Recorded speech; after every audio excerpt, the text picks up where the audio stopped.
എന്തായാലും പോലീസ് സ്റ്റേഷനിൽ കംപ്ലൈന്റ് കൊടുക്കാം. രാവിലെ തന്നെ കംപ്ലൈന്റ് കൊടുത്തതാ. എല്ലായിടത്തും അന്വേഷിച്ചായിരുന്നു. അന്വേഷിക്കാവുന്നിടത്തൊക്കെ അന്വേഷിച്ചതാ. എവിടെയൊക്കെയാണോ സാധാരണ പോകാൻ സാധ്യതയുള്ളത് അവിടെയൊക്കെ അന്വേഷിച്ചതാ. ഒരിടത്തുനിന്നും കണ്ടെത്താൻ പറ്റിയില്ല. എന്ത് ചെയ്യുമെന്നും അറിയാൻ പാടില്ല. എന്താ മാമ, എന്ത് പറ്റി? കാലിയെ രാവിലെ എഴുന്നേപ്പിക്കുന്ന കഴുതെ കാണാനില്ലടാ. കഴുത കാണാതെ പോയാ? എന്താണ് ഇങ്ങനെ എല്ലാരും മായം വിളിച്ചോണ്ടിരിക്കുന്ന? പോയി അന്വേഷിക്കണേ, അല്ലെങ്കിൽ ദിവസവും രാവിലെ വെറുതെ ഇങ്ങനെ അടി വാങ്ങിക്കേണ്ടി വരും. ഒക്കെ പോയി അന്വേഷിക്ക. പെൺകുട്ടികൾ ഇങ്ങനെ അടി വാങ്ങുന്നത് നല്ലതല്ല. മക്കള് പോയി അന്വേഷിക്കേ. മാമ, ഞാനും കുറച്ച് നാളുകൊണ്ട് ശ്രദ്ധിക്കുകയാണ്. വല്ലാത്തൊരു ഭാവമാറ്റം. നീ ലൈനടിച്ച് അങ്ങോട്ടെങ്കിലും പോയതാണോ? ഞാനും അത് തന്നെയാണ് ആലോചിച്ചോണ്ടിരിക്കുന്നത്. അതുകൊണ്ടല്ലേ ഞാൻ പറഞ്ഞേ അതിന് തുണയായിട്ട് ആൺകഴുത മേടിച്ചു കൊടുക്കാൻ. നീ അത് കേട്ടോ? കഴുതിയാന്ന് പറഞ്ഞാൽ എത്ര കാലം ഒറ്റയ്ക്ക് മാമ ഇരിക്കുമ്പോ വേറെന്തിനും ഒരു കഴുത. ഇത്രയും നാള് കഴുത വാങ്ങിച്ചോണ്ടിരിക്കുന്ന അടി ഇനി നമ്മൾ വാങ്ങിച്ചോണ്ടിരിക്കണം. കാലിയുണ്ടോ ഇവിടെ? ഉണ്ട്. അവൻ കിടന്ന് ഉറങ്ങി എഴുന്നേറ്റില്ല. പുള്ളി ഒന്ന് വിളിക്കാവോ? എഴുന്നേപ്പിക്കാനോ? എന്നാലേ കുറച്ച് വിഷം അങ്ങനെ തിന്ന് ചാവാലോ. എന്തിനാ ഇങ്ങനെ പേടിക്കുന്നേ? ഞാൻ പോയി വിളിക്കാം. അവന്റെ കയ്യിൽ കിട്ടാതെ മോക്ക് ഉറക്കം വരൂലേ? അങ്ങനെയൊന്നല്ല, അന്ന് വീട്ടിലെ ഫർണിച്ചറൊക്കെ നശിപ്പിച്ചില്ലേ, അത് നന്നാക്കാൻ ആള് വന്നിട്ടുണ്ടായിരുന്നു. നമ്മളറിയാതെ ഇതൊക്കെ അവൻ ചെയ്തിരിക്കുന്നത്. കാലിക്ക് അടിക്കാനല്ലേ അറിയത്തുള്ളൂ, സഹായിക്കാൻ അറിയത്തില്ല. ശരി, എന്നാ ഞാൻ തന്നെ പോയി വിളിച്ചോളാം. അയ്യോ മോളെ, അത് മോട് ഇപ്പൊ അവിടെ നടക്കാൻ പോണ കൂത്ത് എന്താണെന്ന് നമുക്ക് കാണാം.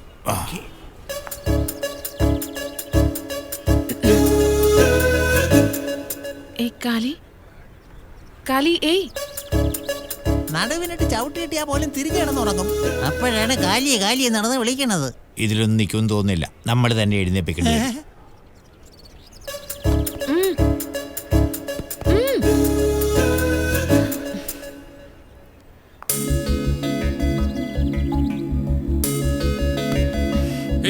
ആരത്?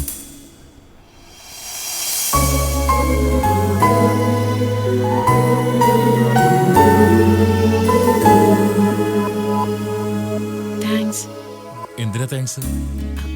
അത് കാർപ്പൻറ്റർ വന്ന് എല്ലാം റിപ്പയർ ചെയ്തിട്ട് പോയി. അതിനൊരു താങ്ക്സ് പറയാൻ വേണ്ടി വന്നതാ ഞാൻ. എന്നാ ഞാൻ വരട്ടെ?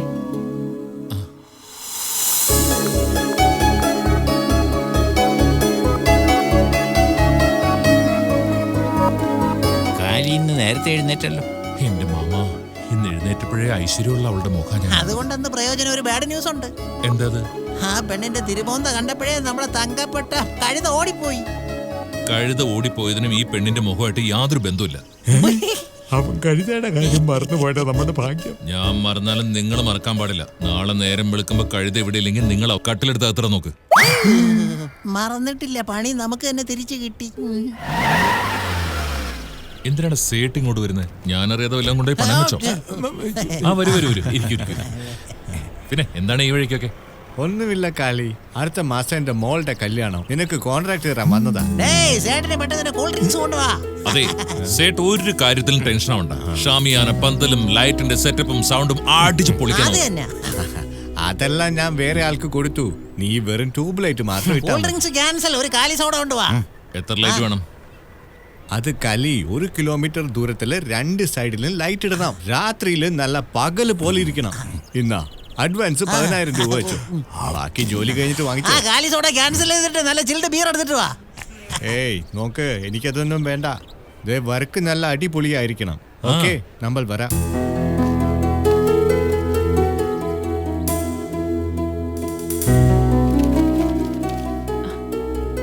എന്താണ് ഇത്? എനിക്ക് വിശ്വസിക്കാനേ പറ്റുന്നില്ല. മുമ്പ് 100-200 കൊണ്ട് തന്നിട്ടുണ്ട്. ഇത് എവിടെ നിന്നാണ് ഇത്രയും പണം? ഇത് ആര് തന്നു മോനെ? ഇന്ന് കാലത്തെ ഐശ്വര്യമുള്ളൊരു പെങ്കുച്ചന്റെ മുഖമേ കണ്ടത്. അതിനുശേഷം ആ സേട്ട് വന്നത് എനിക്ക് ഈ ഓർഡർ തന്നത്. പുള്ളിക്കാരൻ തന്ന അഡ്വാൻസ് ചെയ്ത്. നീ പറയുന്ന പോലത്തെ പെണ്ണ് ഈ നാട്ടിൽ എവിടെയാടാ? അതമാ സിനിമയിലെ കോറസ് ഒക്കെ പാടുന്ന പെണ്ണില്ലേ, ജ്യോതി. ഓ, ആ കുട്ടിയാണോ? നീ ശരിയാടാ പറഞ്ഞേ. ആ കുട്ടിയെ കാണുമ്പോ ശരിക്കും മഹാലക്ഷ്മി പോലെയുണ്ട്. ദിവസവും ആ പെണ്ണിന്റെ മുഖം തന്നെ കണി കാണാൻ പറ്റി എന്താവോ? എല്ലാ ദിവസവും ആ കുട്ടിയെ കണ്ടോണ്ടിരിക്കാൻ ആ കുട്ടിന്ന് നിന്റെ ഭാര്യ എങ്ങനാണോ?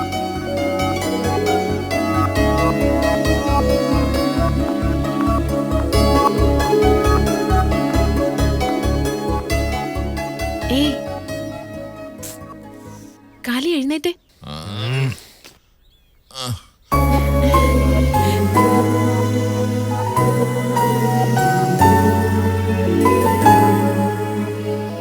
ഇന്നും തന്റെ മുഖം മകൻ തന്നെ കണി കാണാൻ പറ്റുമെന്ന് സ്വപ്നത്തിൽ പോലും ഞാൻ വിചാരിച്ചില്ലട്ടോ. ഇന്നലെ കൂടി എന്റെ അമ്മ ദിവസവും കണി കാണാൻ നിന്റെ ഭാര്യയാണോടാ കുട്ടീന്ന് ചോദിച്ചത്. അമ്മയുടെ നാക്ക് പൊന്നായിട്ട് ഭവിച്ചിരുന്നെങ്കിൽ എന്ത് നന്നായനല്ലേ. ഇനിയിപ്പം ജീവിതത്തിൽ ഹെൽമെറ്റ് വീരാൻ പറ്റുമെന്ന് തോന്നുന്നില്ല. നമ്മുടെ ഗതികേട് നോക്കണേ. ആ കഴുത എവിടെ പോയി കണ്ടുപിടിക്കാൻ കുടുങ്ങിയത് തന്നെ.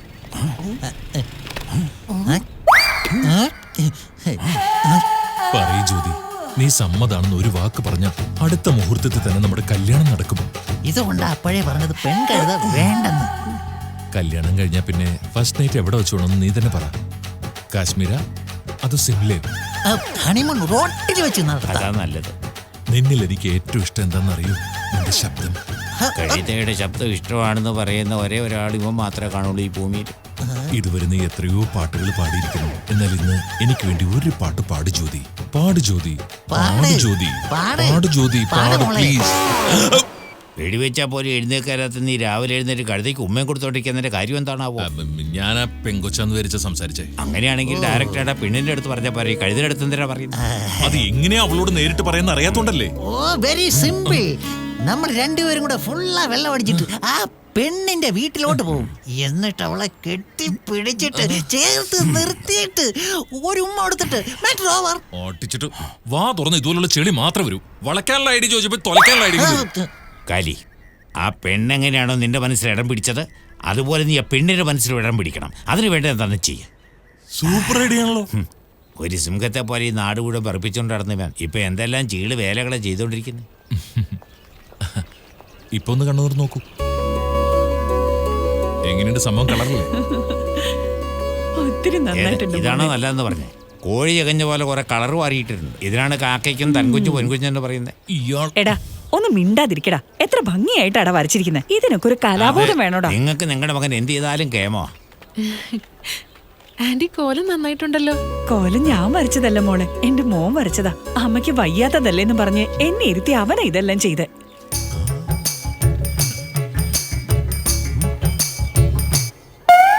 നാണവാ. ഒരുപാട് ഓറാക്കല്ലേ മോനെ, മുള്ളി പോകും ചിലപ്പോ. എന്തിനാ അങ്കിളെ കളിയാക്കുന്നേ? ശരിക്കും നന്നായിട്ടുണ്ട്. നല്ല മോഡേൺ ആർട്ട് പോലെ തന്നെയുണ്ട്. ഇവര് രണ്ടുപേരും എപ്പോഴും എങ്ങനെയാ മോളെ. ഏതായാലും ഇവിടെ വരെ വന്നതല്ലേ, കാപ്പി കുടിച്ചിട്ട് പോവാം. ഞാൻ വേറൊരു ദിവസം വരാം ആന്റി. സോങ് റെക്കോർഡിങ്ങിന് ടൈമായി. റെക്കോർഡിംഗ്? അതെ അങ്കിൾ. ഒരു ചെറിയ ഉപകാരം ചെയ്യാവോ മോളെ? എന്താ? നാട്ടുകാരെ മുഴുവൻ പാട്ട് കേൾപ്പിക്കുന്ന ഇവന് ആ പാട്ട് എങ്ങനെ റെക്കോർഡ് ചെയ്യുന്നതെന്ന് കാണാൻ ആഗ്രഹമുണ്ട്. ഇവൻ ഈ നാട്ടിൽ കിട്ടിക്കൊണ്ടിരിക്കുന്ന മാന്യത അംഗീകാരം ഒന്നും ആ സ്റ്റുഡിയോയിൽ വാച്ച് വാങ്ങി കൊടുക്കല. എത്ര പ്രാവശ്യം ചെന്നാലും കഴുത്തെ പിടിച്ച് പുറത്ത് കണ്ടു. ആ പെങ്കൊച്ചിന്റെ മുന്നിൽ വെച്ച് എന്നെ എങ്ങനെ അപമാനിക്കില്ലേ അമ്മവാ? ഇതൊക്കെ നിനക്ക് വേണ്ടിയല്ലേ? ആണോ? ഈ ഏരിയയിൽ നിന്ന് നിങ്ങൾക്ക് അധികം സംസാരിക്കാൻ പറ്റിയല്ല. നീ കൂടെ പോവുകയാണെങ്കിൽ നിങ്ങൾക്ക് ഇഷ്ടം പോലെ സമയം കിട്ടും. ഓക്കേടാ. കൊണ്ടുപോകുന്നതിനൊന്നും കുഴപ്പമൊന്നുമില്ല. പക്ഷേ ഈ ഡ്രസ്സില് ഈ ഡ്രസ്സിന്റെ കാര്യമാണോ പറഞ്ഞേ? താൻ പറഞ്ഞ പോലെ ഞാൻ ഈ ഡ്രസ് ഇടാൻ പോകുന്നില്ല. ഒരു മിനിറ്റ് വെയിറ്റ് ചെയ്യ്. എന്റെ ഡ്രസ്സിംഗ് കണ്ട കുട്ടിയുടെ കിളി പോകും. ഇത് അഴിച്ചു കളയുവാണോ? ഞാൻ ഒരു കാര്യം ശ്രദ്ധിക്കായിരുന്നു. കാലി ഇത്രയും സന്തോഷായിട്ടിരിക്കുന്നത് ഞാൻ ഇന്നേ വരെ കണ്ടിട്ടില്ല. മറ്റുള്ളവരെ സന്തോഷിപ്പിക്കാതിരിക്കുന്നതാണല്ലോ അവന്റെ ജോലി തന്നെ.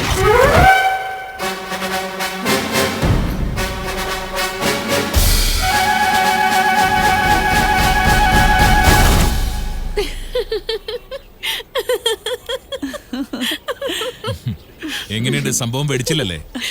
എന്റെ മോനെ ആരും കണ്ണു വെക്കാതിരുന്നാ ഇത് മതി. കൂട്ടുണ്ട് അവനെ സൂക്ഷിച്ചു കൊണ്ടോടെ. നാട്ടിൽ ഇഷ്ടം പോലെ പട്ടിയുണ്ട്. ഏയ് കാലി, ഭയങ്കര തിരക്കാണോ? ഹേയ് അങ്ങനെയൊന്നുമില്ല. നമ്മുടെ ഐശ്വര്യക്ക് ചെറിയൊരു തുമ്മലും ചീറ്റിലും അതെന്താന്ന് നോക്കിക്കൊണ്ടിരിക്കുക. കാലത്ത് തന്നെ എവിടെ പോയിട്ട് വരിക? അമ്പലത്തിൽ പോയിട്ട് വരിക. ആഹാ, ദിവസം പോവാറുണ്ടോ? ആ, നിങ്ങൾ അമ്പലത്തിലൊന്നും പോവാറില്ലേ? പോവാറുണ്ടെന്നോ? ദിവസവും ആഞ്ജനേയന്റെ അമ്പലത്തിൽ പോയി തൊഴുത് മടങ്ങിയില്ലെങ്കിൽ രാത്രി കിടന്ന ഉറക്കം വരില്ല. എന്റെ അറിവിൽ ഈ നാട്ടിൽ ഒരിടത്തും ആഞ്ജനേയം കോവിലേ ഇല്ല. അവൻ പറഞ്ഞത് ബിവറാജിന്റെ കാര്യമാ. പ്രസാദ് എടുത്തോളൂ. ഇപ്പൊ വേണ്ട, എന്റെ കൈ കഴുക്കായിട്ടിരിക്കുക. അതിനിപ്പോ എന്താ, ഞാൻ തൊട്ടുതരാം.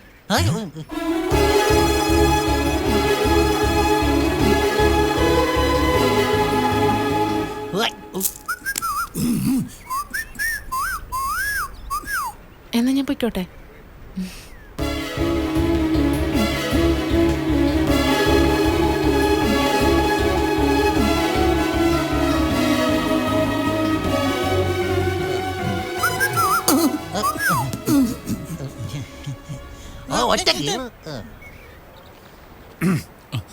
ആ പെണ്ണിനെ നീ സ്റ്റേജെ കയറ്റി ഇരുത്തിയിട്ട് നീ അവളുടെ മനസ്സിൽ കയറിയില്ലേ? അതൊരു സൂപ്പർ ഐഡിയ മോനെ. ചേച്ചേ അവളേതോ അമ്പലത്തിൽ പോയിട്ട് വന്നപ്പോ എനിക്ക് പ്രസാദം എവിടെ കൊടുത്തിട്ട് പോയി? നിന്റെ നെറ്റിയിലിടുന്ന് ഞങ്ങൾ കണ്ടല്ലോ, നമുക്കൂടെ കുറച്ച് തരായിരുന്നല്ലോ. നിങ്ങൾ ഇവിടെ ദൂരെ മാറിയിരിക്കുന്ന അവളെ ചിലപ്പോ കണ്ടിട്ടുണ്ടാവില്ല. ദൂരെന്ന് പറഞ്ഞാൽ അവിടെ ദുബൈയിലൊന്നും അല്ലായിരുന്നല്ലോ, നമ്മൾ അവിടെ ഇരിക്കുന്നത്. നിനക്ക് കാണാൻ മാത്രം നിന്റെ കണ്ണിൽ എന്താ കുരുവായിരുന്ന? ശരി, നീ പറഞ്ഞതൊക്കെ ഓക്കെ, പ്രസാദം കുങ്കുമൊന്നും ഞങ്ങൾക്ക് വേണ്ട, പക്ഷെ ഒരു തേങ്ങയുടെ കഷ്ണമെങ്കിലും തന്നുകൂടായിരുന്നോ? വെളിവില്ലാത്തവനെ, ആ പെണ്ണ് കാലിയെ കാണാൻ വേണ്ടി വന്നു, കാലിയെ കണ്ടിട്ട് തിരിച്ചു പോയി. എന്ന് വെച്ചാ ആ പെണ്ണ് നിനക്കൊരു സിഗ്നൽ തന്നത് മനസ്സിലായില്ലേ? സിഗ്നൽ അവള് നിനക്ക് ഭസ്മം തൊട്ട് തന്നത് അവളുടെ നെറ്റിയ സിന്ദൂരം തൊട്ട് കൊടുക്കാൻ വേണ്ടിയാ. അങ്ങനെയാണോ എന്റെ അർത്ഥം? പെണ്ണുങ്ങൾക്ക് ഇങ്ങനെ ചില സൂത്രപ്പണികളൊക്കെ ഉണ്ടാ, അത് നമ്മൾ മനസ്സിലാക്കണം.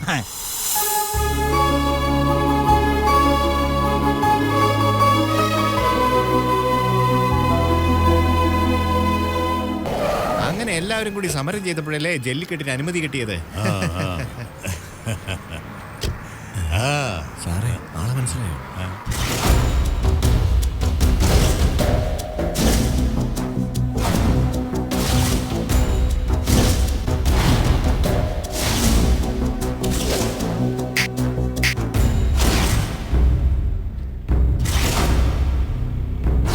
നമസ്കാരം സാർ.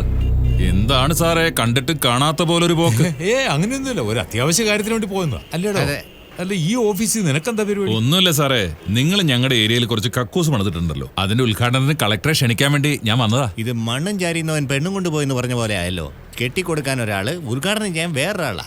അത് ശരിയാ, അയാൾ ഇങ്ങോട്ട് വരുന്നതും അയാൾ ഒന്ന് റിബൺ കട്ടിയെന്നൊക്കെ ആരറിയാൻ പോകുന്നു. പക്ഷെ കക്കൂസ് കെട്ടിക്കൊടുത്ത നിങ്ങളെ ആയിരിക്കും ലോകം മൊത്തം അറിയാൻ പോകുന്നു. ഭാര്യയുടെ ഫോട്ടോ കൂടെ തന്നെ സാറിന്റെ തൊട്ടടുത്ത് വെച്ചേക്കാം. നേര് പറയണമല്ലോ സാറേ, കാലിക്ക് നിങ്ങളുടെ കുടുംബത്തോട് വലിയ സ്നേഹമാണെന്നാ തോന്നുന്നത്. ഈ ഒരു സൽപ്രവൃത്തി മാത്രം പോരാ സാറേ, ഇപ്പൊ ചെയ്ത പോലെ ഇനിയും ചെയ്തോണ്ടേയിരിക്കണം. ഇനിയും കക്കൂസ് കെട്ടിക്കൊടുക്കണമെന്നാണ് പറയുന്നേ. ഇനി കക്കൂസ് കിട്ടൊന്നും വേണ്ട, സാറിന്റെ തലയ്ക്കകത്ത് മൂള കുറച്ചുകൂടെ വർക്ക് ചെയ്താൽ മതി. അങ്ങോട്ടൊന്ന് നോക്കി, കളക്ടറെ കാണാൻ വേണ്ടി കാലത്ത് തൊട്ട് വന്ന് ക്യൂല് നിൽക്കുക, ഒന്നും കഴിച്ചിട്ടില്ല. സാർ ഓരോരുത്തരായിട്ട് വിളിച്ചിട്ട് ഒരു 100 രൂപ കയ്യിൽ വെച്ച് കൊടുത്തിട്ട് ബിരിയാണി വാങ്ങിച്ച് കഴിച്ചോളാം പറ. ആ വോട്ടിംഗ് പോരെ സാറേ. എന്താ ഈ പറയുന്നേ? ഇലക്ഷന്റെ സമയത്ത് ആയിരക്കണക്കിന് പാവപ്പെട്ടവർക്ക് ബിരിയാണി കൊടുത്തവനാണ് ഞാൻ, അല്ലേ? ആ സമയത്ത് അങ്ങനെ എല്ലാവർക്കും കൊടുക്കും. ഇപ്പൊ കൊടുത്താലല്ലേ 4 ആൾ അറിയാ. എടോ, ഇവൻ നമുക്ക് ഐഡിയ പറഞ്ഞു തരുന്നതാണോ അത് നമുക്ക് അതെ സാറേ, എന്റെ ബുദ്ധിയിൽ ഇത് നല്ല ഐഡിയ ആയിട്ടാ തോന്നുന്നേ. സാറേ ഞാനൊരു കാര്യം. നീ ഒന്നും പറയണ്ട, ഞാൻ സംസാരിക്കുന്നതിന് ഇടയ്ക്ക് കയറി സംസാരിക്കുന്നതിനാ. പൈസ എടുത്തല്ലോ അല്ലേ? ആ കാലി, നീ പറഞ്ഞത് ചെയ്തേക്കാം. എല്ലാരും പിടിച്ചോ വേഗം. ഹലോ ബ്രദേഴ്സ്, എല്ലാവരും വാ, MLA കാശ് തരാൻ പോകുന്നു.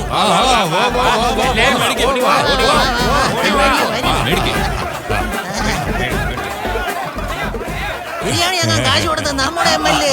ശരി ശരി ശരി, നമ്മുടെ MLA. എല്ലാവരും വെക്കും. എന്റെ സാറേ, സാറിന് എല്ലാ വോട്ടും കിട്ടും. കൺഗ്രാസ്. പോട്ടെ സാറേ. ആലംബരാണെങ്കിലും ഈ പയ്യൻ ആള് കില്ലാടിയാ. അടുത്ത ഇലക്ഷനിൽ ഈ 3000 വോട്ട് നമുക്ക് കൺഫേം. ഒറ്റ വോട്ടും കിട്ടത്തില്ല. എന്താ നീ പറഞ്ഞ? സാറിന്റെ നിന്ന് കാശ് വാങ്ങിയ എല്ലാരും എതിർ പാർട്ടിയുടെ ആൾക്കാരാ. അണ്ണാ നീ ഓക്കെ പറഞ്ഞ ഞാൻ അവനെ തീർത്തേക്കാം. നീയൊക്കെ അവന്റെ കയ്യിൽ നിന്ന് അടി മേടിച്ച കാര്യം മറന്നോ? അവനെ ഇനി തീർത്തിട്ട് തന്നെ കാര്യം. രാജപുരൻ രവിയോട് വരാൻ പറയടാ. ഭസ്മക്കൂറിയിട്ട തമ്പുരാട്ടി നിന്റെ തിങ്കളാഴ്ച നോയമ്പിന്നു മുടക്കും. കണ്ട കഴുതയുടെ സമയം കൊള്ളാം. അതിന്റെ മോന്ത കണ്ടിട്ടാണ് ഇവന് ലവ് എന്നൊന്നും പറഞ്ഞ് അതിന് പഴം മാത്രമല്ല അലുവയെ വാങ്ങിച്ചു കൊടുക്കുന്നത്. ഇത്രയും നാളെ കൂടെ നടന്ന് നമുക്ക് എന്തെങ്കിലും വാങ്ങിച്ചു തന്നാടേ. നിന്റെ തിങ്കളാഴ്ച നോയമ്പിന്നു മുടക്കും. ആരാ പാട്ട് ഓഫ് ചെയ്ത്? ആരും ഓഫ് ചെയ്തൊന്നുമല്ല, നീ ഇട്ട പാട്ട് കേട്ട് കറണ്ട് പോയതാ. ഇന്നലെ തുടങ്ങി കേൾക്കുന്നതാ. ഇത് കേട്ട് മനുഷ്യന്റെ തലയ്ക്ക് ഭ്രാന്ത് പിടിച്ചെന്ന് പറഞ്ഞാൽ മതിയല്ലോ. എന്തുകൊണ്ടാന്നറിയില്ല മാമ, ആ പെണ്ണ് എന്നോട് എപ്പോഴാണോ എന്നെ ഇഷ്ടാന്ന് പറഞ്ഞത് അപ്പം മുതൽ എനിക്ക് എപ്പോഴും ഈ പാട്ട് തന്നെ കേട്ടോണ്ടിരിക്കണം. നീ ഇപ്പോഴും ദൂരദർശനിലെ പാട്ടും കേട്ടുകൊണ്ട് തന്നെ ഇരിക്കും. ഇടയ്ക്ക് ഒരുത്തം വന്ന് വീ ചാനൽ ഓപ്പൺ ചെയ്ത് യോയോ എന്നും പറഞ്ഞ് അവളെ അടിച്ചോണ്ടങ്ങ് പോകും. ആലോചിച്ചോണ്ടിരിക്കാതെ ഇഷ്ടമാണെന്നങ്ങ് പറ. അത് എങ്ങനെയാ പറയണ്ടെന്ന് എനിക്ക് അറിയില്ലല്ലോ. ചോദിച്ചാലേ പറയാൻ പറ്റൂ. അതിഗംഭീരമായൊരു ഐഡിയ എന്റെ കയ്യിൽ. വേണ്ട മാമാ വേണ്ട, ഇത് നമ്മുടെ യുവാക്കളുടെ കാര്യമാണ് കേട്ടോ. പഴയ കാലത്തെ ഹീറോ തൊട്ട് ഇന്നത്തെ കാലത്തെ ഹീറോ വരെ എങ്ങനെയാണ് പെമ്പിളരെ പ്രേമിക്കുന്നതെന്ന് ഞാൻ അവന് ക്ലാസ് കൊടുക്കാം. രാധ. അവളുടെ പേര് ജ്യോതി എന്നാണ്. ജ്യോതി എന്ന്. ഛേയ്, ഒരു ഫ്ലോയ്ക്ക് വേണ്ടി പറഞ്ഞല്ലേടേ. ജ്യോതി എന്ന് തൊട്ടാണ് നിന്നെ ആദ്യമായി കണ്ടത്. ഒരു ചിത്രശലഭത്തെ പോലെ പറന്നുകൊണ്ടിരിക്കുന്ന അവളുടെ മനസ്സ് നീ പറിച്ചെടുത്തു. I love you Jyothi. മഹാബോറ്. ജ്യോതി, എത്രയോ പെണ്ണുങ്ങളെ ഞാൻ കണ്ടിട്ടുണ്ട്. ഏതായാലും നിന്നെ എനിക്ക് ഇഷ്ടമാണ്. ആരൊക്കെ ഇതിട്ടാലും നിന്നെ ഞാൻ കിട്ടും. No, no, no, no. ജ്യോതി, നിന്നെ പോലൊരു പെൺകുട്ടിയാ ആദ്യമായിട്ടാണ് ഞാൻ കാണുന്നത്. ഞാനിങ്ങ് ഭയങ്കര എടുക്കുവാ. ഓവറായി. ഏയ് ജ്യോതി, മര്യാദയ്ക്ക് നീ എന്നെ ലവ് ചെയ്തില്ലെങ്കിൽ ഞാൻ നിന്നെ തൂക്കിയെടുത്തോണ്ട് പോയി വീട്ടിൽ കൊണ്ടുപോയി കല്യാണം കഴിക്കും. മനസ്സിലായ നിനക്ക്? ഐഡിയ പറയാൻ പറഞ്ഞാലും മിമിക്രി കളിച്ചോണ്ടിരിക്കും. എടാ, ഇവിടെ ഇരിക്കുന്ന ബോക്സിനും സീരിയലിലേറ്റും കണക്ഷൻ കൊടുക്കുകയാണ് നിന്റെ പണി. മനസ്സിലായോ? അല്ല കോമഡി കളിക്കലല്ല. അതൊക്കെ ഞാൻ പറഞ്ഞു കൊടുത്തോളാം. കാലേ, അതൊക്കെ നിന്റെ ഐഡിയ ചെയ്താൽ മതി. അങ്ങനെയാണോ? ആ, എന്നാ ശരി. കാലി